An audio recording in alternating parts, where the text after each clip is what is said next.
Welcome. I'm David Blight. I'm the director of the Gilder Lehrman Center for the Study of Slavery and Abolition, and we're thrilled to host Neil Kinghan this talk on Francis Cardozo. We also have a large online audience. Daniel Vera, our media person, who's handling all of that. Thank you, Daniel.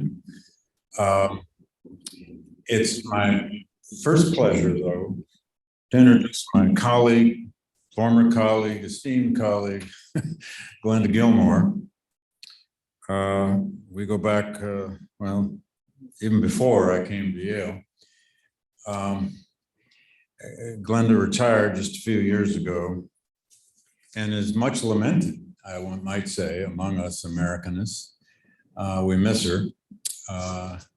Her students are all over the country. Her PhD students are undergraduate students. She's an author of many works, many books, famously Gender and Jim Crow, the book on women and gender in North Carolina. That was a pivotal book in Southern history, women's history, gender history. Defying Dixie, a book on the kind of deep background, deep roots, deep 20th century roots of the modern civil rights movement. Most recently, her book, Romare Bearden, in his homeland, in the homeland of his imagination. I have that word emancipation on the brain, I use it too much. But the book on Romare Bearden is just out, I think, a year ago. She's also the co-author, along with Tom Segru, of These United States, a Nation in Making. It's essentially the United States since 1890. She had a teaching profile here that was extraordinary in both history and African American studies. We served on many PhD committees together. We used to share PhD students and then kind of argue about who was really the advisor, you know, which meant both of us were. And Glenda brought this possibility of a lecture to us by Neil. And all I want to say, Glenda's going to introduce Neil, but for those of you who don't know Francis Cardozo, you're about to find out who he was. He was an extraordinary Reconstruction politician, an extraordinary educator, a first in a host of ways in South Carolina and other parts of the South.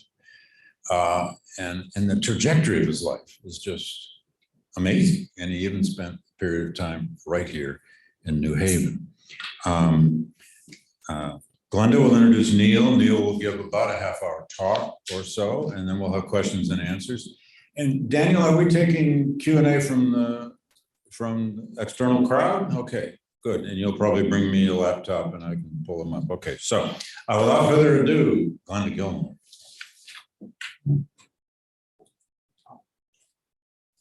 Thank you, David. Really glad to be here with my, excuse me, with my friend David Blight and with my friend Neil Kinghan.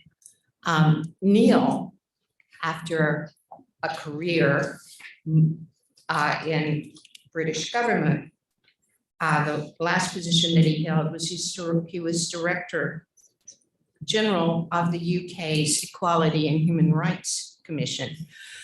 He, at 60, went back to graduate school at University College London. He got his PhD in 2019. So if you think you've had a long journey, I don't want to hear about it. But Neil came to Yale in 2016 as an exchange student and spent a semester or a year, semester with us. And we had a great time. I became interested in Francis Cardozo, whom I, as a Southern historian of African Americans, knew next to nothing about. Crystal Feemster was his sponsor here. Crystal was to be with us today, and she has COVID. She's the head of Pearson College, and it's Parents' Weekend, so it's a shame. Good luck, Crystal. Yeah, good luck, Crystal. But we're really delighted that Neil has come back all the way from London to be with us today. His book matters for two reasons. It's the first scholarly biography of Francis Cardozo, one of the most important African-American leaders in the Reconstruction era and beyond. But it's also a detailed account of how after emancipation, white Southerners built systemic racism into the fabric first of the South and then the entire United States. We have not yet completely dismantled the white supremacist structure that they built. Many of the tools that they used to build it and inflicted on Francis Cardozo are still with us today. You'll probably recognize some of them. Cardozo is a haunting historical figure. I dreamed about him this week. I dreamed that we were going to a ball and I didn't have anything old-fashioned enough to wear. Typical, nothing to wear dream. He, in fact, was born in Charleston, the son of a Jewish merchant and a free Black woman who were in a widely acknowledged relationship. It was not a clandestine relationship.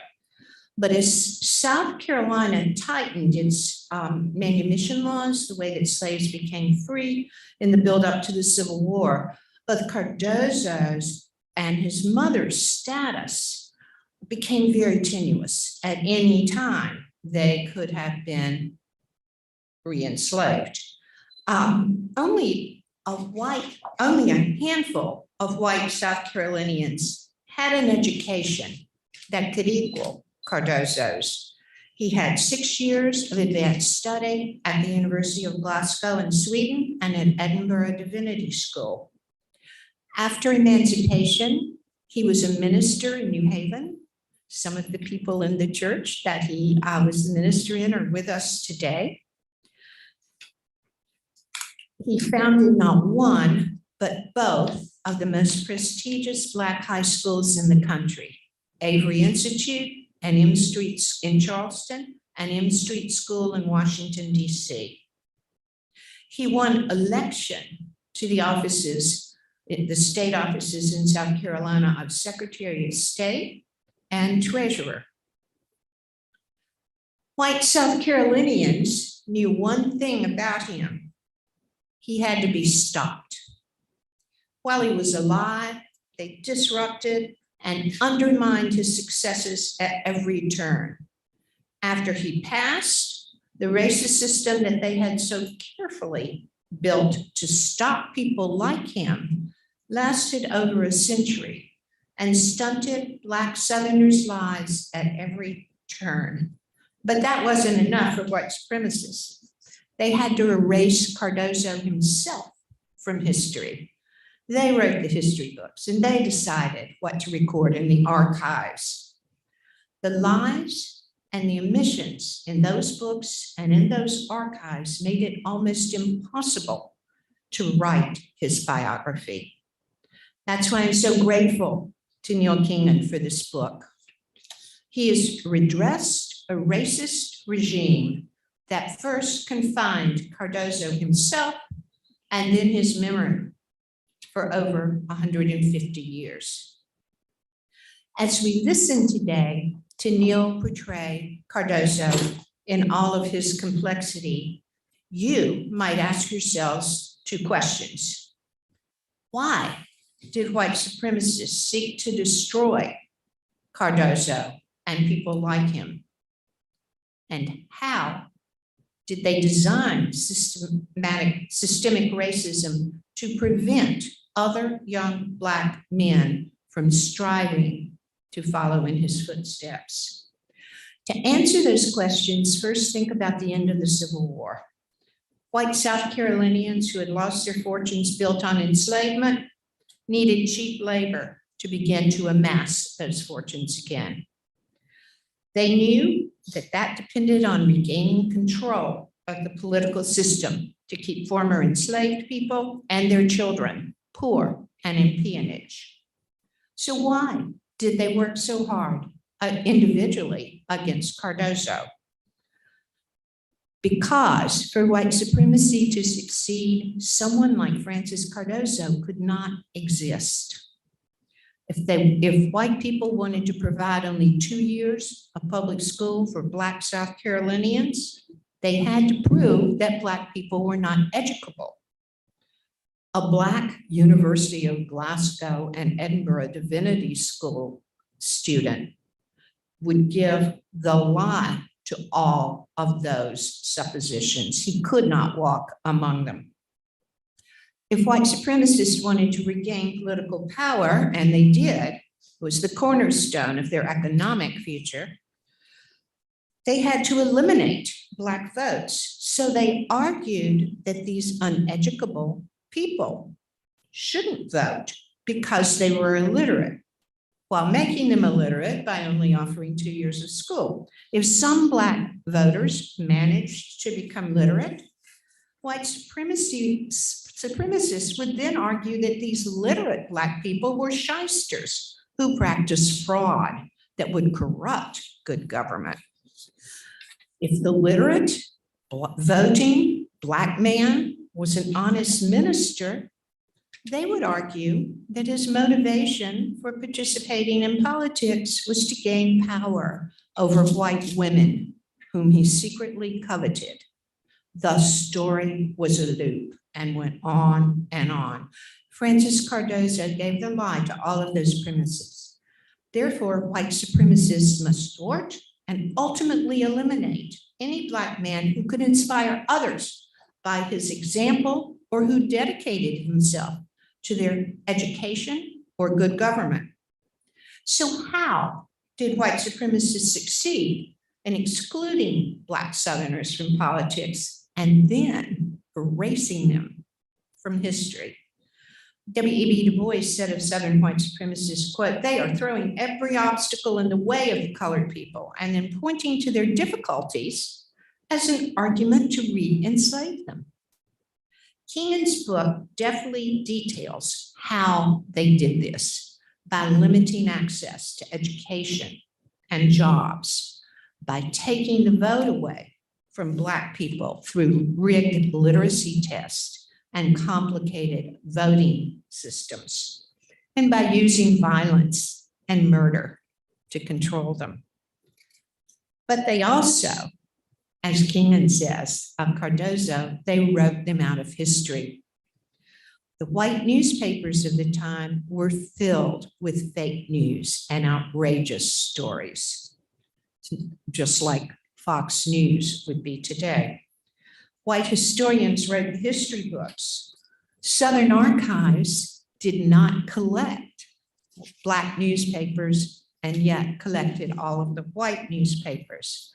And my white teachers in North Carolina told Southern white children like me that the enslaved people were happy, that Reconstruction was, quote, a tragic era, that segregation was a positive good, and that people like Cardozo never existed. Neil Kinghan, indeed anyone who writes Black history, has to overcome these odds. He had to do that to write a Cardozo biography. He entitled the book, A Brief Moment in the Sun.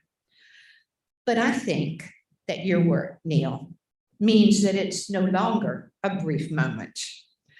You've established Cardozo as a major figure in US history and ensure that his efforts and accomplishments will endure. Let's welcome Neil Kinghan.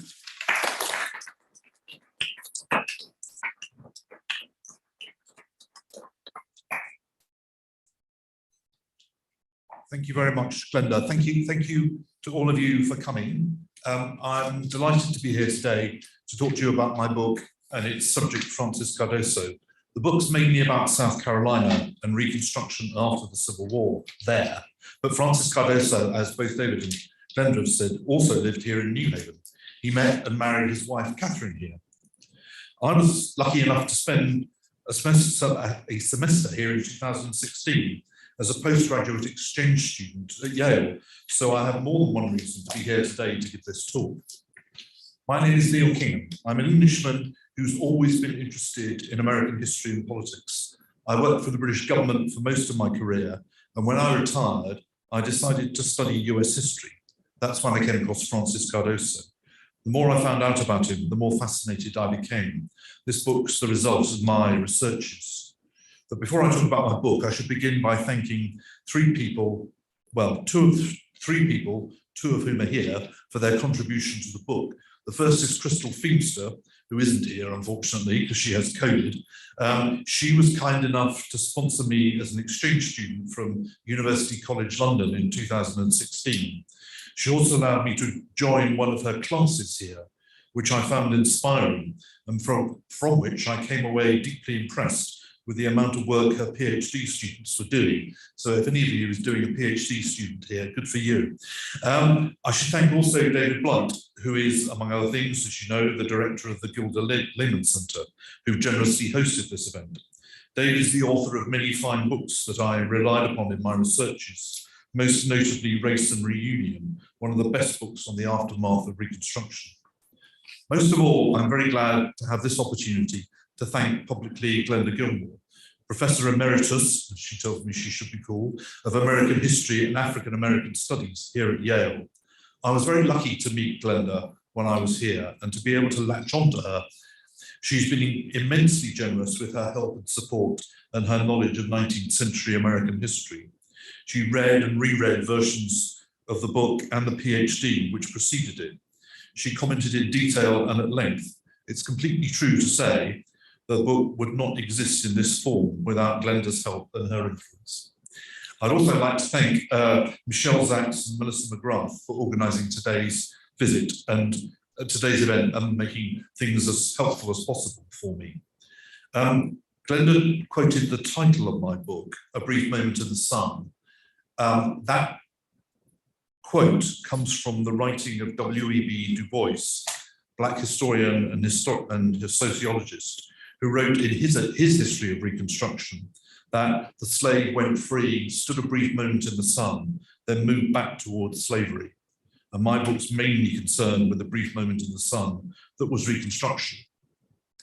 I first came across Francis Cardozo when I was studying a master's programme at University College London 12 years ago. I took a course on US history through Hollywood film. The course involved watching Hollywood films and then discussing them. It was, as you can imagine, a challenging and demanding course, which actually had quite a high popularity rating. Two of the films we watched were D.W. Griffith's The Birth of a Nation, which had been released in 1915, and Gone with the Wind, released in 1939. Both in their ways brilliant films and immensely successful. They were the most popular films of their time. Both were about Reconstruction. Birth of a Nation is an extraordinary film. It seems to be probably the noisiest silent film ever made. And it tells an awful story, and of course it glorifies the Ku Klux Klan. The state it portrays is South Carolina, and Francis Cardozo was the model, or one of the models, for the wicked mixed-race politician in the film, Silas Lynch. I admired the film, but I can't say I liked it or believed it. I knew nothing about Francis Cardozo before I watched and read about the film. I knew very little, to be honest, about Reconstruction. The more I found out, the more I wanted to know, in particular about the reality of Reconstruction and how its history had been suppressed and abused until the 1960s. And I found out that nobody had written a proper biography of Francis Cardozo. I was blessed to discover two great sources for my research. The first will be known to many of you, the Chronicling America database, organized by the Library of Congress and its digital collection of historical American newspapers. The fact that I can read an edition of the Charleston Daily News, published in September 1868, on my laptop in my village in the English countryside strikes me as miraculous. Closer, sorry. Is that better? Yes. Right. Then I'm not going to volunteer to repeat everything I've just said. So. Then I discovered the 200 letters that Cardozo wrote from his school in Charleston to the American Missionary Association in the 1860s. The letters are still available in the archives of the AMA in Tulane University in New Orleans. So I had a subject and sources, and I couldn't resist. What I'll do now is summarise Cardozo's life very briefly to start with. He was born in Charleston in 1837. He was educated first in Charleston, then in Glasgow in Scotland, and in London during the Civil War. And he returned to the United States, to New Haven, as minister of the Temple Street Church here. He met and married his wife Catherine here, and moved back to Charleston in 1865. He set up and ran a school for African American children there. In 1868, he won election as Secretary of State for South Carolina and served in the Republican government of that state for 9 years, first as Secretary of State, then as State Treasurer until 1877. He was a good and effective office holder, a famously honest man when most of his colleagues were not. One of the white newspapers, the Columbia Daily Phoenix, described him in 1872 as the faithful one among the faithless many. For that reason, he was prosecuted for bribery when the Democrats resumed power in 1877. His trial was rigged to secure his conviction. In prosecuting, convicting, and imprisoning him, the Democrats' purpose was to demonstrate the corrupt wickedness of the whole Republican government. They succeeded. Reconstruction became a byword for corruption and failure. It was described as a black nightmare the South could never forget in a successful book called Profiles of Courage in 1956, written by an ambitious young senator called John F. Kennedy. Cardozo himself was largely written out of history. Cardozo's own career did not end there. He was pardoned in a deal between the Democratic governor of South Carolina and the Republican president Rutherford Hayes. He moved to Washington, first to work in the Treasury Department, then to return to education as principal of the colored high school in the city. That school became the M Street High School, and he died in 1903. Throughout his life, Cardozo's central and most strongly held purpose was to demonstrate that African Americans could succeed as well as white people if given the chance. Charleston Daily News described him in 1869 as the most intelligent, best qualified, and most popular of all the state officers, though colored. He set out to make himself a symbol for African Americans and for white people willing to observe him fairly of what good Republican government could achieve. At a personal level, he succeeded, but he was undermined first by the corruption around him and then by the inability of the white people of South Carolina to accept multiracial government. W.E.B. Du Bois wrote, if there was one thing South Carolina feared more than bad Negro government, it was good Negro government. Let me turn back to describe Cardozo's life more fully and to two experiences that illustrate his history. He was born in February 1837, the son of Lydia Weston, an African-American woman who had herself been born in slavery and been set free by the will of her owner in 1826. She subsequently worked as a seamstress.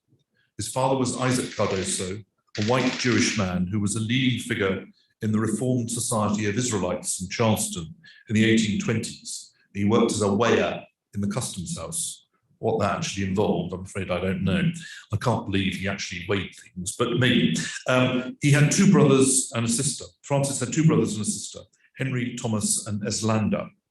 Francis and his brothers and sister attended schools for African-American children in Charleston and were also educated at home by their father and his brother, a well-known economist and publisher called Jacob Cardozo.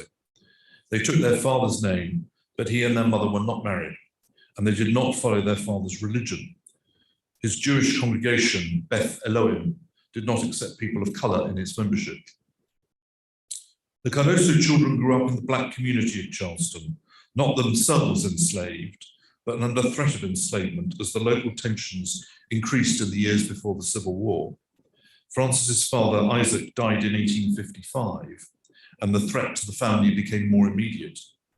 Without Isaac's protection, the family moved away from Charleston in the next 3 years. Lydia and Thomas and Islanda to New York, Henry to Ohio, and Francis, who was much more ambitious, to Glasgow in Scotland in 1858. He went to Glasgow to study at the university there. He was not, in fact, the first African-American to attend Glasgow University. James McCune Smith a young man born in slavery in New York and emancipated there, had gone before him in 1832 and taken a degree in medicine. But it was nonetheless a daring and ambitious move for a young African-American from Charleston. University education was not, of course, open to African-Americans in the pre-war South. Francis spent 6 successful years in Scotland and in England, in Glasgow, Edinburgh, and London, qualifying for the ministry. In the great city, qualifying for the ministry. He won academic prizes at the university. He experienced life in the great cities of Glasgow and London, very different from the narrow black community of a southern city such as Charleston. He demonstrated to himself that African Americans could succeed as well as white men if given the chance, in an environment that was intellectually competitive and challenging, but in a society relatively free of racial tension. In 1864, Cardozo returned to the United States, to New Haven, still well away from South Carolina and the Civil War. He served as a minister in Temple Street Church in New Haven, a church famous for its role in the abolitionist movement. Temple Street Church no longer exists. Its congregation moved in 1886 to Dixwell Avenue and is now the United Church of Christ, Dixwell Avenue. Cardozo met and married his wife Catherine, a member of his congregation, in December of 1864, same year he moved there, so it must have been quite a quick engagement. He took his first steps in politics as a delegate to the National Convention of Colored Men in Syracuse, New York, in October 1864. But he had an overriding desire to go back to South Carolina. He resigned from his church in July 1865, so that's now 3 months after the end of the Civil War, writing to its committee of his conviction that it is my duty to enter into the larger and more destitute fields of labor in the South and assist in the moral and religious elevation of the thousands of freedmen who, in the providence of God, have gained their freedom. A little pious, you might think. In fact, of course, the war was over. Francis wanted to go and play his part in Reconstruction, in the great revolution of his life and of the American South. Francis and Catherine moved to Charleston in August 1865. He went to work for the American Missionary Association to run a school for the children of African Americans in Charleston. The AMA was a northern missionary society, rapidly expanding its educational role for the free people across the former Confederate states. And Francis was one of its few black school principals. He took over a school which his brother Thomas had set up immediately after the end of the war. It was then called the Tappan School. Francis replaced his brother as the school principal and renamed it the Saxton School in honor of General Rufus Saxton, who was the Assistant Commissioner of South Carolina for the Freedmen's Bureau. The school was an immediate success, and it established Francis one of the leaders of the black community in Charleston. I'll say more about the school later in my talk. In 1867, the US Congress passed 3 Reconstruction Acts requiring new constitutions and universal male suffrage for white and black men. It did not impose female suffrage. That was a step too far in 1867, though there were, of course, campaigners for women to get the vote, both female and male at the time. But black male suffrage was unheard of, almost unimaginable, in a region in which most African Americans had been enslaved only 3 years previously. It was unprecedented in the white-dominated Western world. South Carolina elected a constitutional convention in January 1868, made up of black and white political leaders, to write a new constitution for the state. Francis Cardozo was one of the delegates for Charleston, and he played a major part in the convention.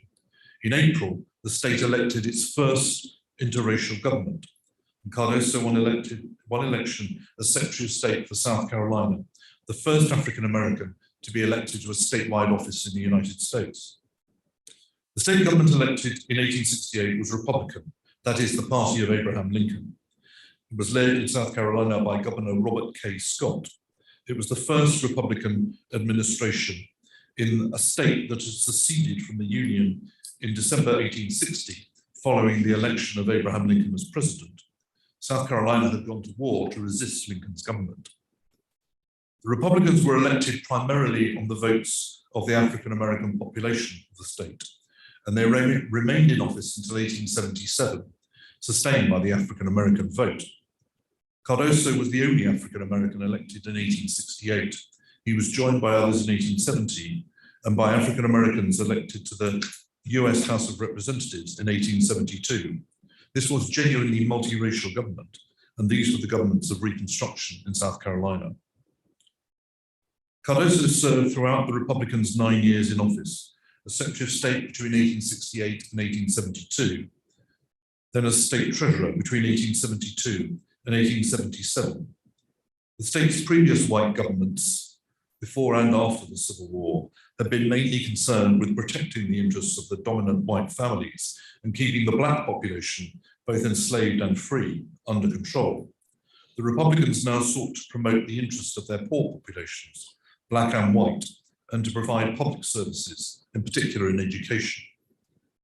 The Republicans had a mixed record in their years in office. They won successive elections during Reconstruction, despite the white-led violence and intimidation that accompanied every election, and despite their own corruption that progressively undermined them.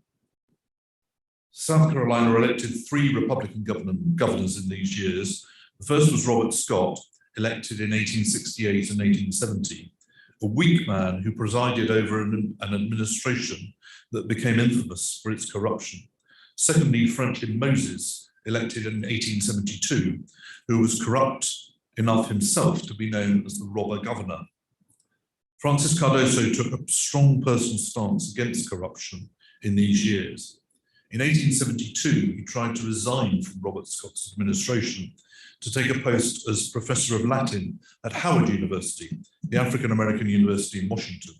He was not able formally to resign, though he served as a professor at Howard University while still Secretary of State for South Carolina. He also entered into a public argument with Scott and the State Treasurer, Niles Parker, in the letter columns of the Charleston Daily News shortly before the 1872 elections. He was equally open in his disagreements with Franklin Moses from early in Moses' administration. He spoke frequently of his opposition to corruption and of the support he received from African Americans in the state in this stance.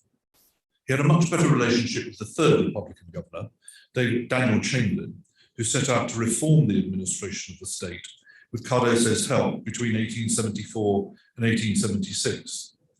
Chamberlain and Cardozo were surprisingly successful in their reform program, but by 1876, most of the leaders of the Democratic Party and their supporters had had enough of interracial government. Violence and fraud seriously distorted the elections for both state and federal government in 1876. The results of the elections were disputed at both federal and state level, both Republicans and Democrats claiming victory. In March 1877, a deal was done in Washington that allowed the Republican Rutherford Hayes to claim the presidency and the Democrats to claim victory in the state elections of Louisiana, Florida, and South Carolina. The new president withdrew the federal troops that had sustained the Republican administrations in the southern states. The Democrats took control of the state offices. Reconstruction in government was brought to an end, and Francis Cardozo was ejected as state treasurer. That wasn't victory enough, though, for South Carolina's new Democratic administration. In July 1877, they prosecuted Cardozo and 2 other Republicans for fraud. The trials were rigged. Francis was found guilty and imprisoned. He had been known as the most honest of the Republican office holders. He spent a total of 7 months in jail in Charleston in 1877 and 1878, before being pardoned by the Democratic government of South Carolina in 1879 in return for the release of 3 Democrats convicted of riot. He and his family moved to Washington, and he was employed in the office of the 6th Auditor of the Treasury Department. You might say that was an unlikely role for a man who'd just been pardoned from prison having been convicted of bribery. In 1884, he went back to education to run a high school in Washington for African-American children. Richard Greener, subsequently the first African-American appointed professor at the University of South Carolina, had been principal of the same high school for a year in 1872, before taking up his appointment at the university. Under Francis Cardozo's leadership, the the school in Washington became the M Street High School. He built it into a large and successful school, still a famous name in African American history today. He died in 1903.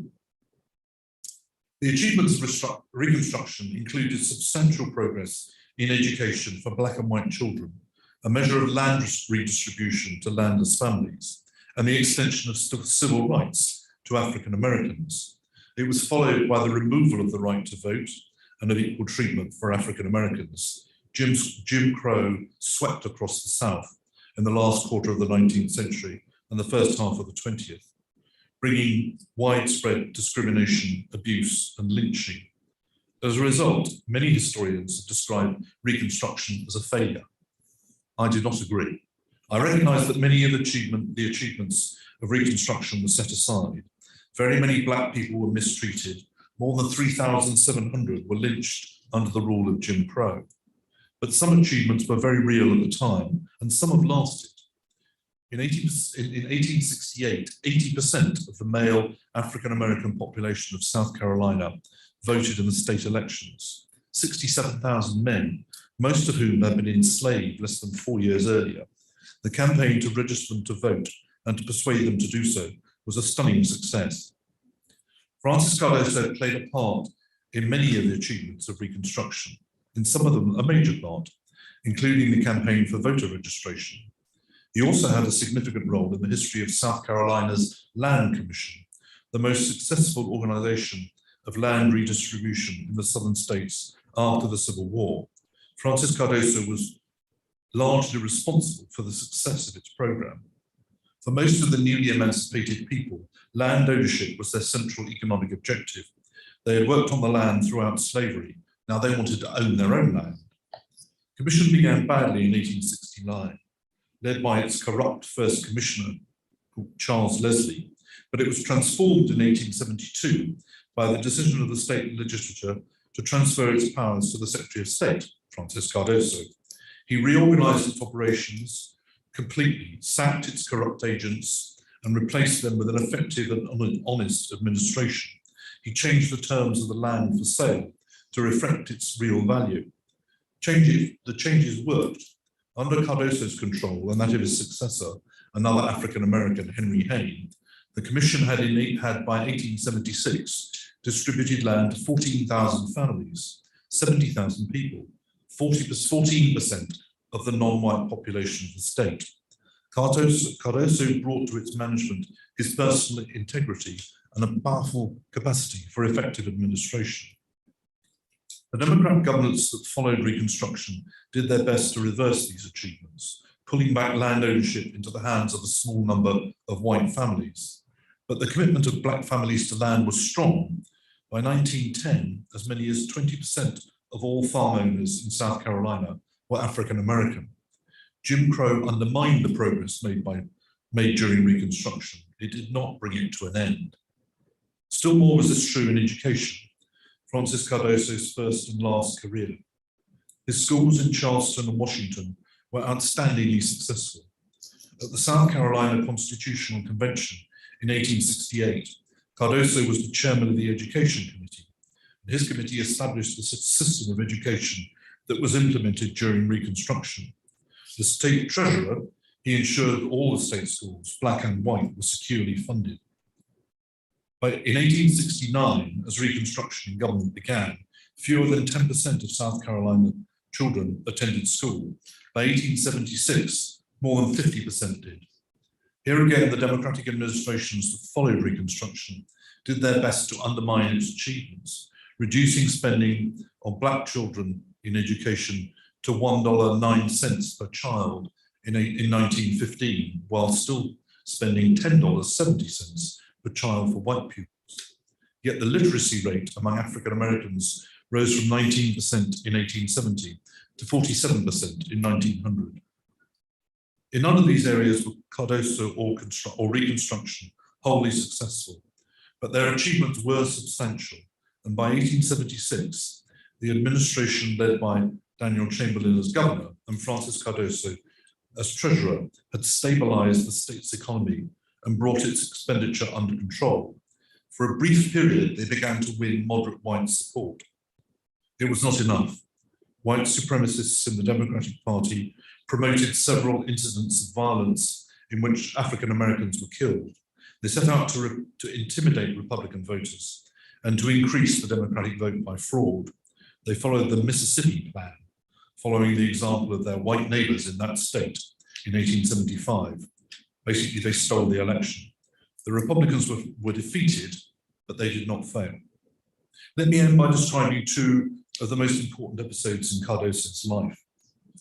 The first was in his running of his school in Charleston. He was employed by the American Missionary Association to establish and run a school for the children of African Americans in the city. I'm personally very glad that he was, because my book would have been very much the poorer without the letters he wrote to the AMA while he ran the school between 1865 and 1868. There are 200 of them now preserved in the association's archives at Tulane University in New Orleans, and I have quoted freely from them. In October 1865, as the school opened, Cardozo wrote, "If I can influence and shape the future life of this great number of children, if I can cause them to love and revere Christ, I could not aspire to a nobler work." It was then the Saxton School. Cardozo opened the school with 500 pupils in October 1865. By Christmas, he had 1,000, reflecting both the intense demand of the newly emancipated African-American population to educate their children and the excellent reputation that the school rapidly won. He met outright hostility from his white neighbors. One, I quote, prominent rebel of the chivalrous aristocracy came to the door and shouted, "This school is a damn nuisance. Why are you making all this noise, disturbing the neighbors?" Another finely dressed and apparently quite ladylike woman told Cardozo she wished she could put a torch to the building. The white population of Charleston had been hostile to education for African Americans before the war.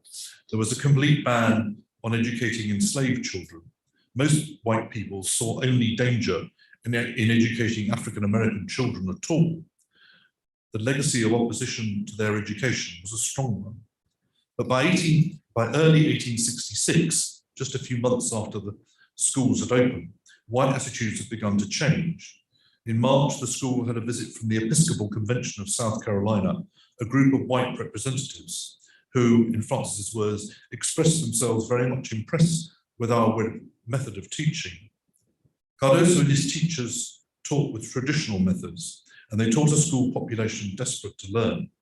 In October 1866, a series of letters from the leaders of the white community in Charleston, ministers, businessmen, newspaper editors, a judge, and the mayor of the city endorsed the school. The Democratic State Governor James Orr wrote, "I heartily approve of the scheme of Mr. Cardozo to educate thoroughly the colored children of Charleston. I commend his plans to the favorable consideration of the liberal abroad." In less than a year, Cardozo and other African American teachers had transformed white hostility to black education in Charleston. It was a major achievement on the part of all the teachers involved. Cardozo's ambition was to turn his school into a normal school for the training of teachers.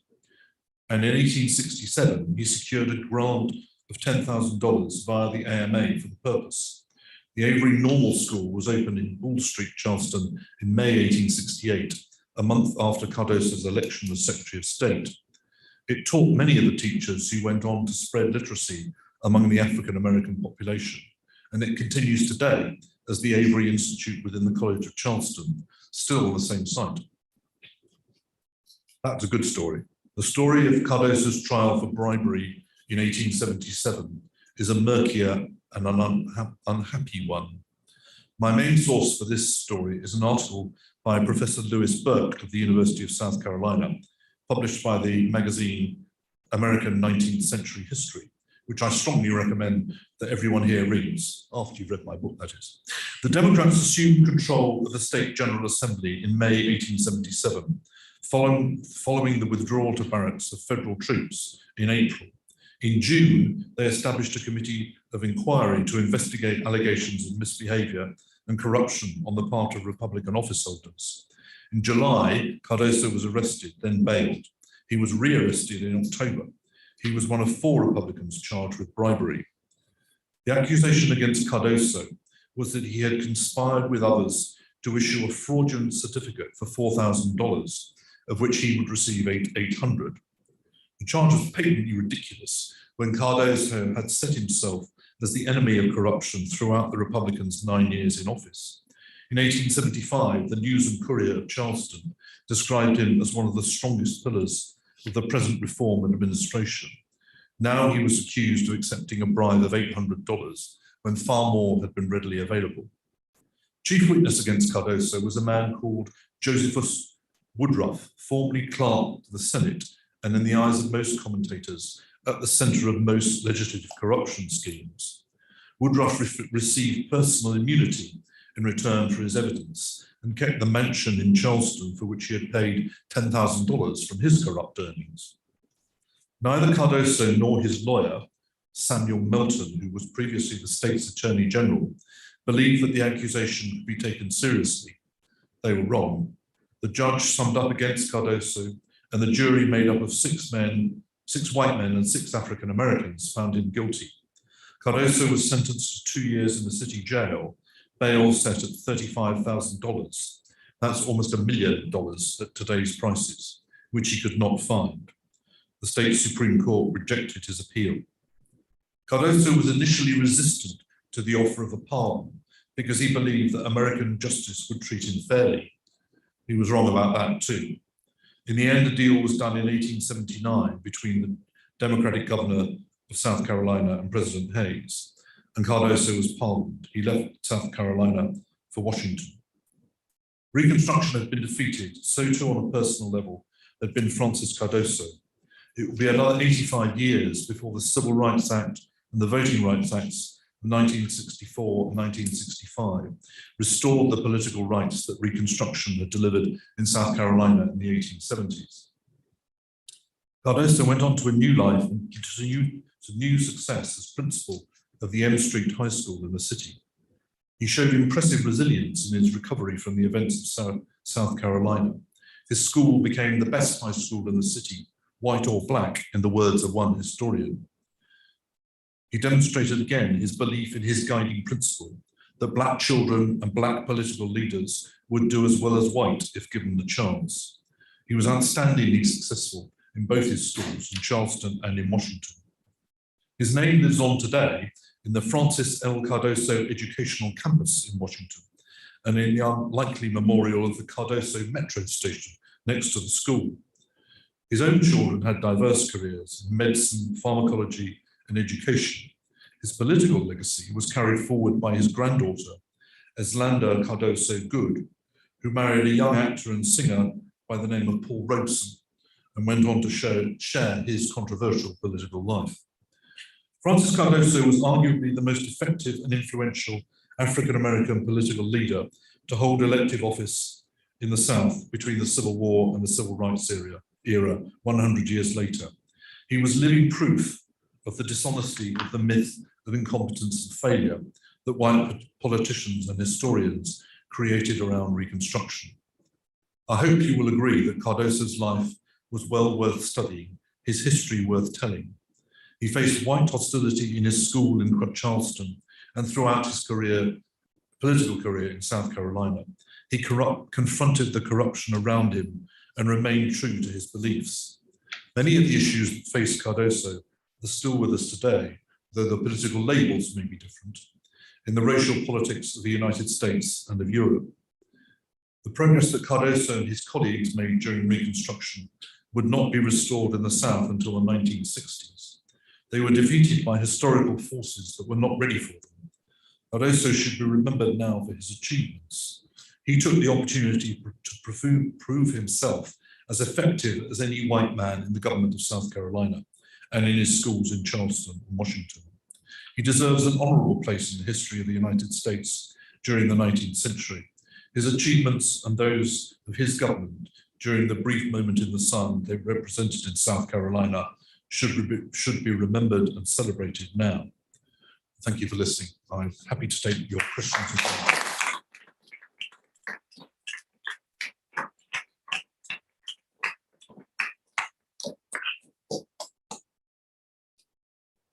Thank you, Neil. And thank you, Glenda.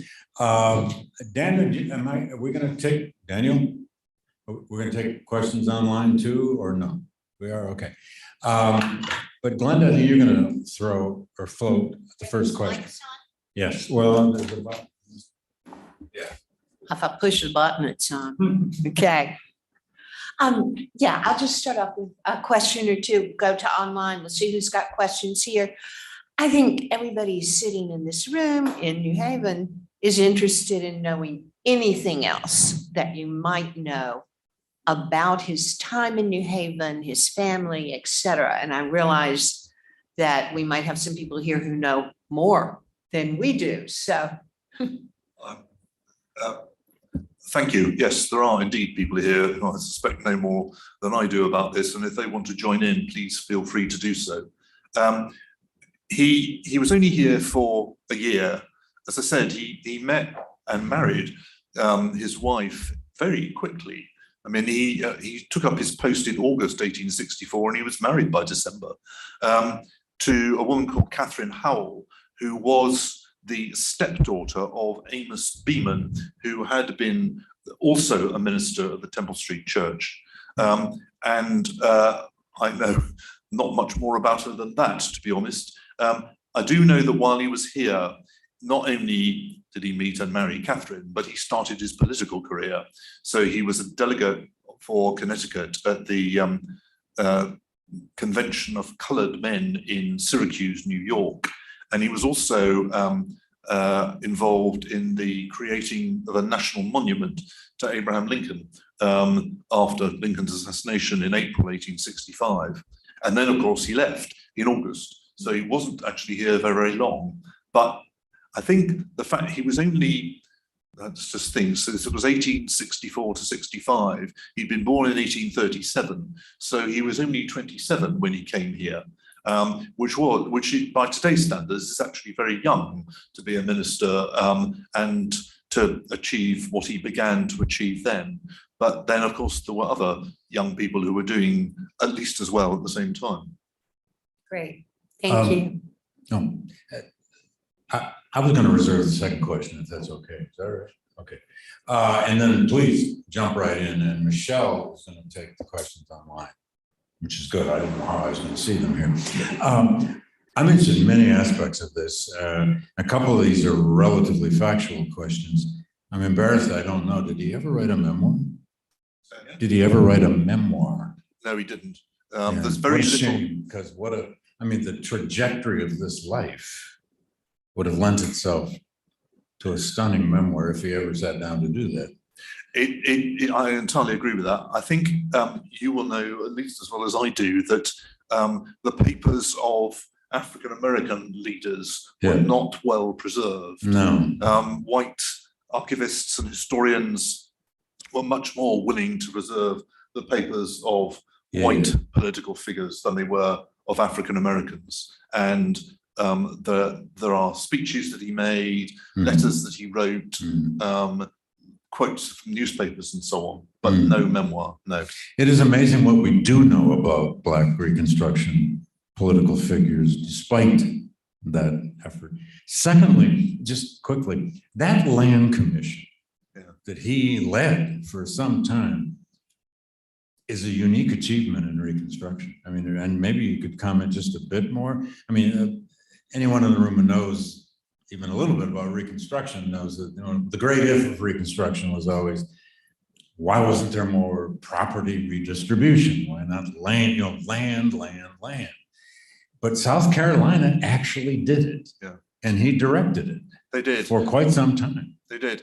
I was myself surprised that the question of land redistribution didn't get more attention. Yeah. But the truth is that property was the god in the US Congress and across the country. The white counter-revolution was all about preventing that. Absolutely. I gather that there were attempts in the US Congress to launch some sort of confiscation program at the end of the Civil War against white leaders, but they didn't get anywhere because Congress wasn't, even a Congress that was a radical Republican one was not willing to consider it. in South Carolina, it was a major issue at the Constitutional Convention. Mhm. And there were questions about whether or not the federal government should be invited to address the issue themselves and spend money. And indeed, the Constitutional Convention wrote to the federal government and invited them to contribute $1 million. Unfortunately, the federal government didn't respond. So South Carolina decided to do it itself and actually put quite a lot of money in. But it did start very badly. The first commissioner, as I said, a man called Charles Leslie, was a carpetbagger, a man who came to the South essentially to make money. And he used the Land Commission to do so. So the land that was bought for redistribution at the start was bad land on the whole. And the owners of that land, who strangely enough, some of them were friends of Mr. Leslie, were paid well over the value of the land. The land was then distributed to black family settlers and didn't work. And that was why, in the end, the South Carolina Legislative Assembly decided to do away with the office of Land Commissioner and give the responsibility to the Secretary of State. And Cardozo just completely changed the way in which the commission operated. He sacked all the agents. He gave the job to one man who was very competent, and it worked. And 14% of the population is not that many, but it's a great deal more than zero, which was true in most southern states. That's a large black population. Absolutely, absolutely. Wow. Okay. Let's go to the Simon. Thank you very much for that. Can I ask a couple of questions about the UK? So what was his attitude towards the UK? So did he find the UK totally reformed, given its prior involvement in slavery? And the second one is an individual question. Glasgow is not necessarily known for its either racial or religious tolerance, but did he find Glasgow a positive experience and very welcoming of an African American? My answer to this question is affected by the point I've already made, which is actually that we don't have very much evidence of what he did find in Britain. I think, though, although Glasgow was not known for religious tolerance, it was a place where racial tolerance was much stronger than it was in Charleston, and indeed had been a place where Frederick Douglass had spent some time on his mission to the UK in the previous decade, the 1850s. And as far as I can tell, Francis Cardozo was accepted there. He wasn't rejected, he wasn't treated as a weird outcast, and he did very well in the university. I mean, he actually got prizes which were awarded on the votes of his fellow students, both for Latin and Greek, which explains why he carried on being a fairly conventional educator, although a very successful one later on.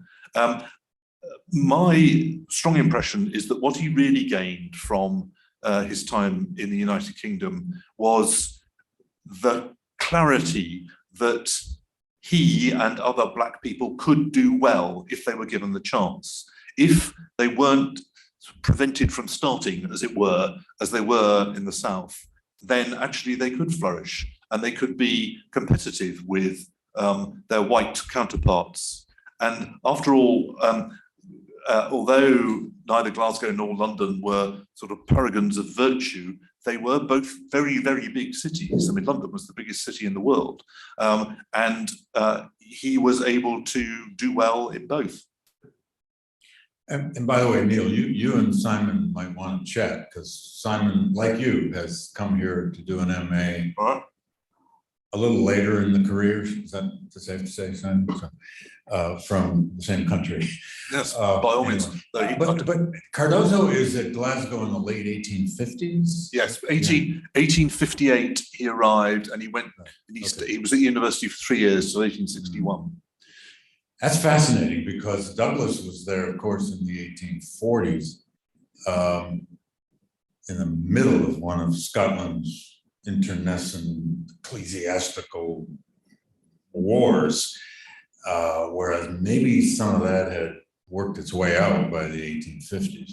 I mean, the Scots were always an ecclesiastical word. Yes. I should have known better than to quote Frederick Douglass. Sorry, Presence everyone, anyway, yeah, Lisa, question. Shout them out so our microphones pick it up. Okay, thanks very much for your book. Look forward to reading it. My question is similar to Simon's in that I was interested in what was Cardozo's experience in Washington, D.C. now in an environment that would have been more conducive, generally speaking. How did he get along politically? Did he meet notables such as Crummell or Anna Julia Cooper or any of the scholars in that arena, and how did he fare?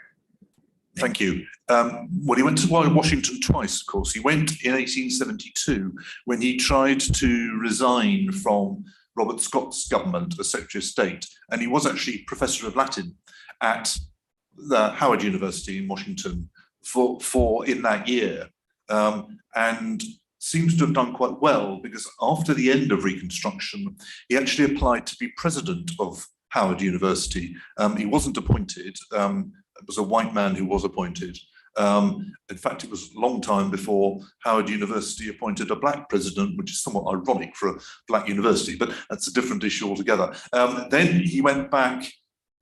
Obviously, he knew his political future in South Carolina was over when the Democrats had taken control. And as you say, Washington was a much more tolerant and reasonable place in the 1880s, though it was, of course, beginning to change.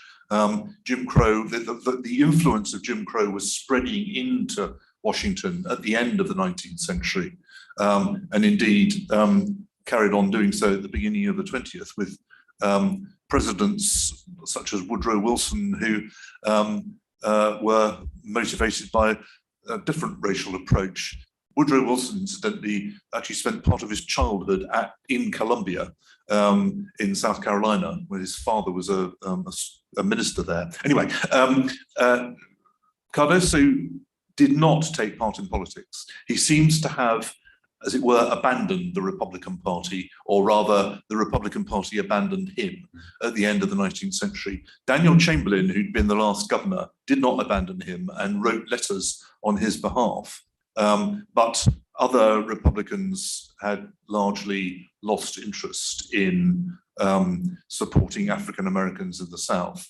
And he didn't take part in politics. He did, he became principal of the M Street High School, which was in a very important role in its own right, and gave talks and wrote articles and so on. But essentially, he stayed out of national politics. He had a relationship with Douglas, although I think a little testy.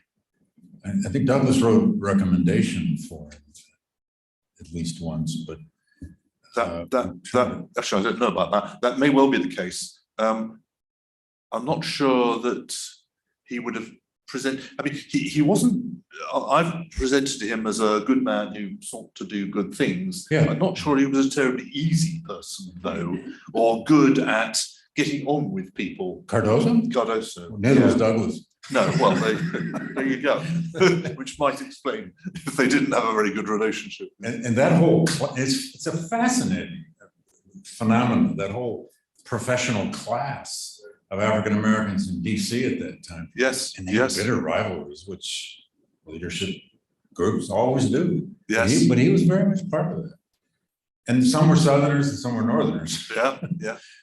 Michelle. Well, shall we take a couple of questions sure. from our online audience? Sure. There's a couple of questions about his Jewish father and the Jewish community in Charleston. Yep. One is a very specific question. This person has heard rumors that his father had both a white Jewish family and his black family with Lydia.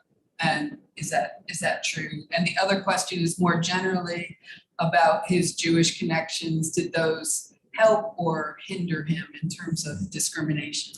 The references to the possibility that his father had a white family as well, I have heard, and I have seen no evidence of it at all. In fact, such evidence as there is suggests that he didn't, because his father leased property to his mother, the property in which Francis and his brothers and sister grew up. There is no, I didn't see any references at all to a separate white family. As to whether or not the Jewish factor was an influence, I don't think so. Obviously, his father was Jewish, and indeed, as I said, active in something called the Reformed Society of Israelites in Charleston, and his uncle, who is actually a well-known figure in South Carolina in the 19th century, was an editor and a publisher, a very strong defender of slavery and of the Confederacy. But that would not have stopped him, I think, helping to educate Francis and his siblings. But as I also said, the congregation that his father was a member of, which is Beth Elohim, had a specific rule that you could not be in this congregation if you were not white. And that, I think, ruled it out altogether. And indeed, it's fairly clear that he followed his mother's religion and went to the churches that his mother went to. Is there another online you want to? Yeah, a couple of questions about just the issue of corruption. Mm-hmm. One good friend of the GLC, Adi Van Dyke, asked, how did he phrase his opposition to the first two governors he served under vis-a-vis their corruption? And another, just sort of a general question, you say that he was surrounded by corruption. It sounds like there were no other honest Black politicians. Can you elaborate? Let me do the second one first. I didn't mean to give that impression. And indeed, Henry Hayne, who was Cardozo's successor as Secretary of State, was almost certainly as honest as Cardozo himself was. And there were other African Americans who were honest. In fact, a lot of commentators would say that it was the white politicians who were the most dishonest, and indeed made most out of the corrupt opportunities that developed. Cardozo set out to show himself to be an opponent of corruption from the very beginning. So we talked about the Land Commission, which was a success after Cardozo took it over. But when it started, it was simply a vehicle for people to cheat the state. And Cardozo always opposed that. In fact, he was a member of the advisory board as a result of his office as Secretary of State from the inception of the commission, but he resigned in 1869 because he was so disgusted with the way in which Charles Leslie was running it, and only became involved again after Charles Leslie had been removed. He always declared himself to be the opponent of corruption. I quoted an exchange of letters in the local newspaper. He stood out against Franklin Moses, the second governor, and his corrupt approach. Actually, the other members of that Moses's government do not seem to have been corrupt. That is, the other office holders, because they included Samuel Melton, who was Cardozo's lawyer. But Moses, as far as I can tell, was quite successful himself at maintaining his corrupt approach to government while governor. So. And it wasn't a simple thing to resist that corrupt culture. I mean, people took bribes for opening their door. I mean, it's a culture of bribery. Is there another online? Or okay. Other questions? Anyone? Francis Cardozo. Oh, I have one. So does the audience. As a biographer, I can't help this question. At the end of the day, how do you assess his ambition? I mean, this is never easy to explain about anybody, but how do you assess this ambition, this drive? Does it come? Is it spiritual? Is it education that drives him? Is it a political fervor that drives him? I mean, he lives this entire trajectory of slavery, free Black experience, goes abroad, education, the Civil War, Reconstruction, and beyond. He lives all these revolutions. what drove this guy? I mean, at the end of the day, do you have a paragraph somewhere at the end of the book where you try to do this? Because most biographers, even if you can't, try. I don't think I do. I think he was always personally ambitious to show what he could do. This was what his strongest principle was, that black people could do as well as white. And he was determined that he was going to get this message across, and that he was going to be the person who showed that to be true. And that was what took him to Glasgow, I'm sure, which was not quite unique, but certainly very unusual. I still don't actually know how he managed to afford to get to Glasgow, because although he did work, as most free African Americans did before the Civil War, as a carpenter, he certainly couldn't have saved up enough money to. So he worked with his hands too. He worked with his hands too. He couldn't have saved up enough money. It's probable that the church that he was a member of in Charleston, which was the Second Presbyterian Church, contributed to his costs, and that his uncle did so too. So I think there was a combination of family and church support. But he was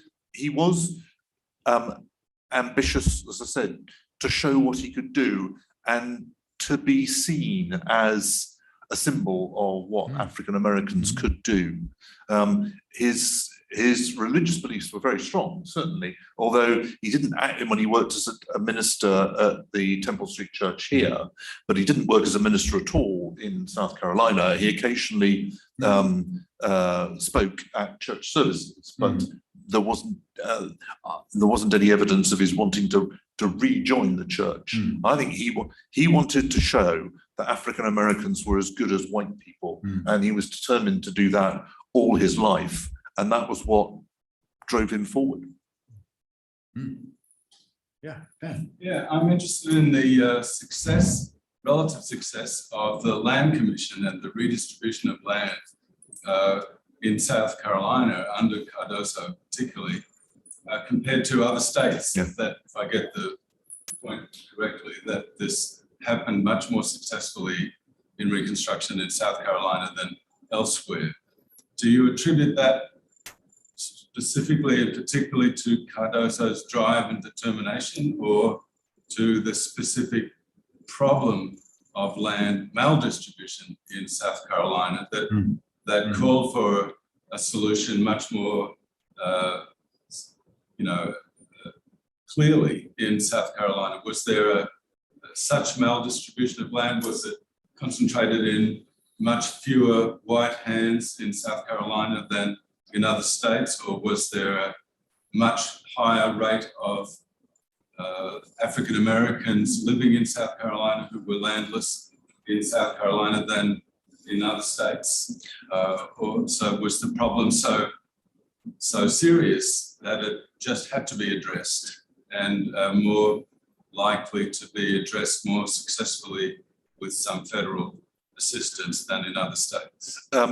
It is difficult to answer that question. I mean, Mississippi had, I think, as big a African-American population as South Carolina did, and briefly had a relatively successful Reconstruction government as well, but didn't have a land commission of the kind that existed in South Carolina.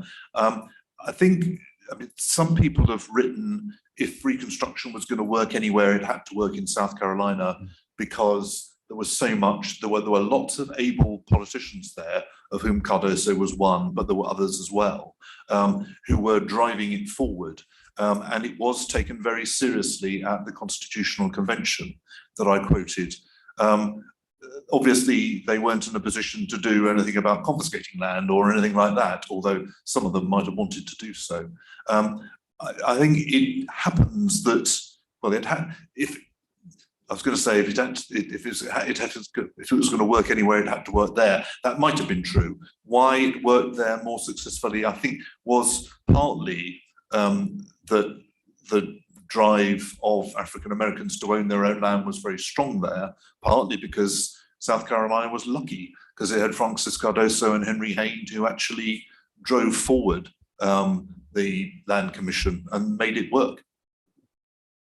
But before we say how successful it was completely when I went to teach in the Sea Islands of Georgia, out South Carolina, off of Beaufort, in 1970.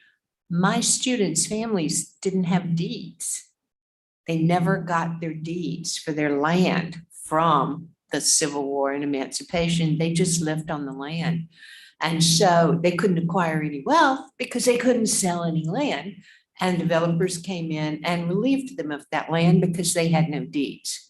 So the long shadow of Reconstruction still works in ways that we couldn't have even predicted 100 years ago.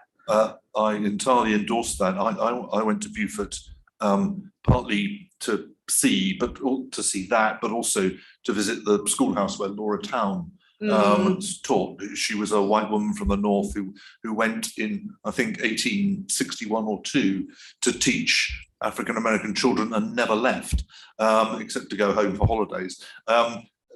While I was there, I stayed at in a bed and breakfast place that had been the home of General Saxton, the assistant commissioner, and the landlord of this place, which was a very nice place, appeared to be very tolerant and very reasonable, and he had a dog who was called General Beauregard. Reconstruction has not gone away at all in South Carolina.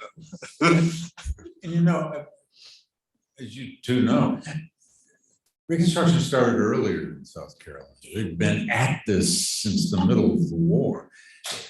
South Carolina was from 1862 and 3 was the place to experiment with land redistribution and all the famous Port Royal experiment and so on. So more than any other states have been tried longer there. And as you know, Neil, Reconstruction lasted longer there. It lasted all the way to 76, as opposed to most other states where it had been defeated, crushed before that. So they had more time to do this too, even though they had great leadership. And yes, Michelle. Before we close, I'm not saying we're Oh, going to okay. close, but I just want to announce that unfortunately, we don't have copies of the book for sale, but we do have these nice flyers that gives information about how to. So I encourage you to grab one of these when we. It's LSU Press, by the way, which is a great press. I did my first book with LSU Press. You might have done one with them too, Yeah. or maybe. Not And yet. there's one more question from the chat. Oh, good. Cardozo chaired the Education Committee at the 1868 Constitutional Convention. What were the committee's advances? This actually is another issue where you might say, why was South Carolina as advanced as it was? I mean, actually, the committee discussed various possibilities, including compulsory education for all South Carolina's children for several years of their lives. They decided to make it compulsory for 2 years, although that was itself quite a big step forward. They also discussed the possibility of going for integrated schools. Actually, Cardozo himself would have wanted that, but he also recognized that in the school he himself had run in Charleston, the African-American parents would not have wanted their children on the whole to go to school with white children because of the competitive elements that would have resulted from it. But they took their vote seriously. It was a serious event, this Constitutional Convention, not only in land, but also in education. And one of the points I think, David, you made earlier on was that we are reliant on limited sources. I found the newspapers, although of course almost all of them were deeply hostile to the Republican government, they were nonetheless actually quite a good source of factual information. Newspapers are the greatest source we have sometimes. Absolutely, about what happened. So they might be abusing the Republican governments, but if they did on the whole report what they did, and they reported on the Constitutional Convention reasonably fairly. We also have the proceedings of the Constitutional Convention, so you can actually read, as I did, all the discussions, so that helps too. Yeah. You know, when I was coming along, I don't know about the rest of you, but in graduate school and so on, it seemed like There were more books written on South Carolina than from secession all the way through Reconstruction. It was South Carolina, in fact, we used to call it South Carolina exceptionalism. Because which again helps explain that land redistribution business. I wonder, Neil, if in Glasgow they have done, if any enterprising folk have yet done for him what they did for James McCune Smith, who was at Glasgow in the 1830s and became this. They even have built a building has McCune Smith's name on, and there's a James McCune Smith cafe. Yes. Is there a Cardozo No, cafe? there isn't. There isn't. I There think should be. They got to. there should be. I think James McCune Smith was earlier. He was earlier, He was the first, as far as I can tell.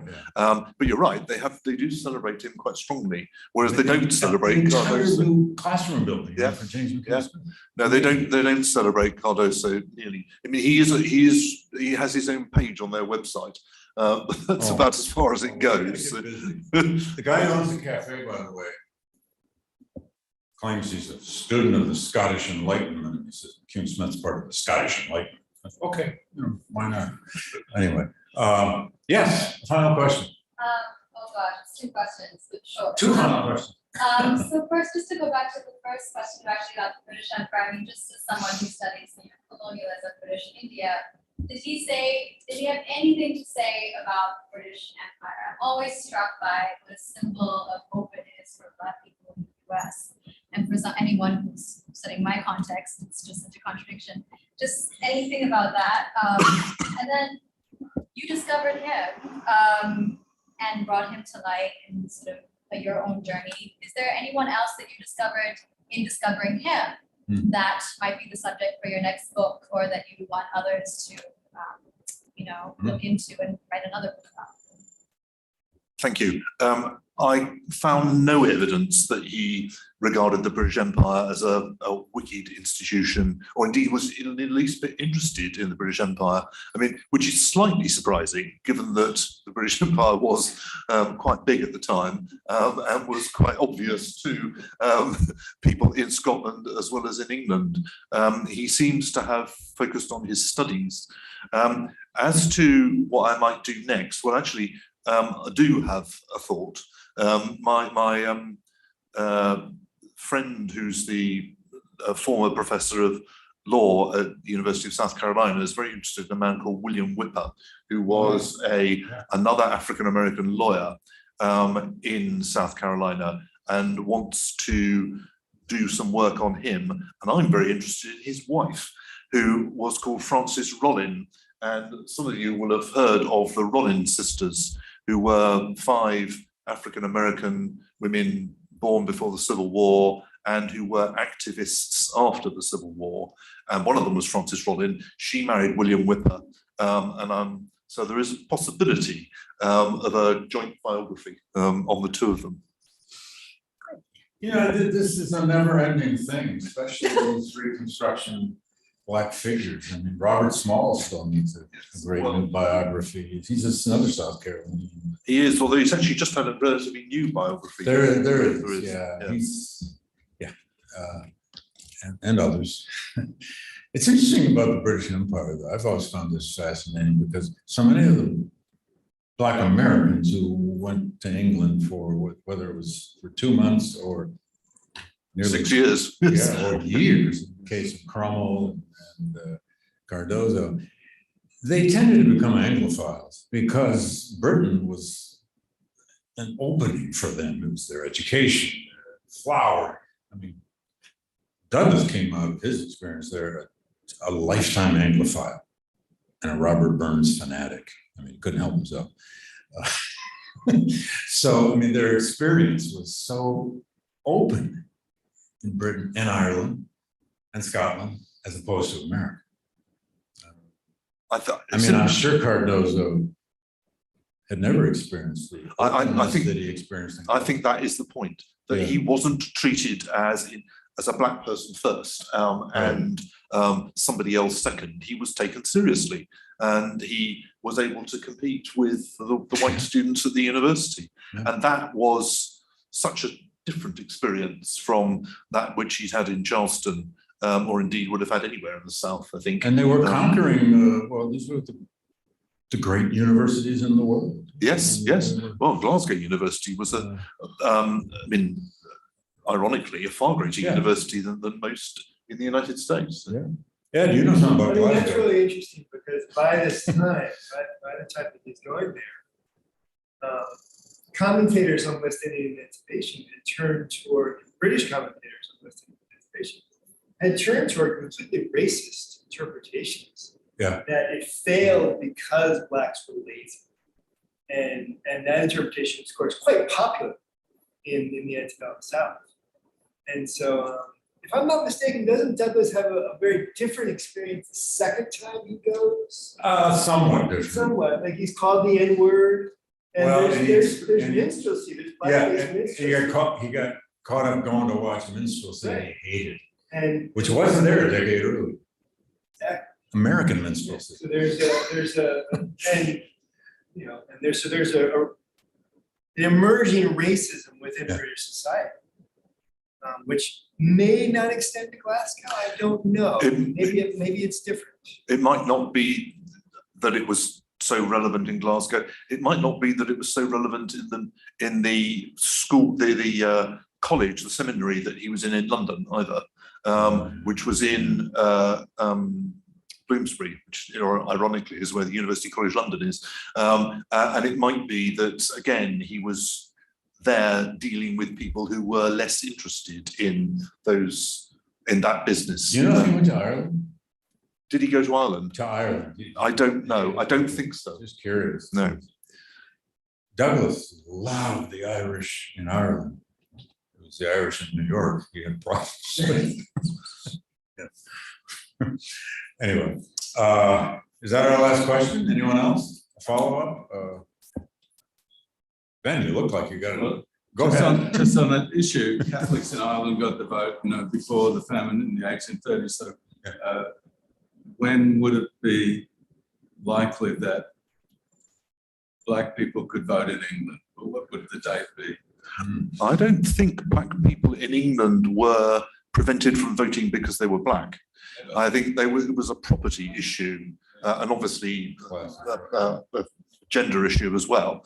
But no, I don't think we ever had a rule which said black people couldn't vote. We might have discouraged black people from voting, but I don't think we actually had rules to that effect. So I assume that Cardozo would have been aware of that in Glasgow. There would have been plenty of Irish people in Glasgow by the time he got there. I'm sure he would. I mean, the sort of evidence separate from his university that I have of his life in Glasgow is simply that he appears in the 1860 census living at a house as a lodger in Glasgow. But that doesn't tell me anything about the nature of his life there. Thank you to our audience online. Thanks for coming. Thank you, everybody here in the room, for coming. And thank you, Glenda. And thank you, Neil, for this terrific talk. And we're all going to get the book and come back anytime. Thank you very much. And thank you for all for listening and asking interesting questions. And I managed not to get caught out by the fact that there are people in this room who know more about many of these subjects than I do. But thank you very much. I enjoyed it. Thank you. I think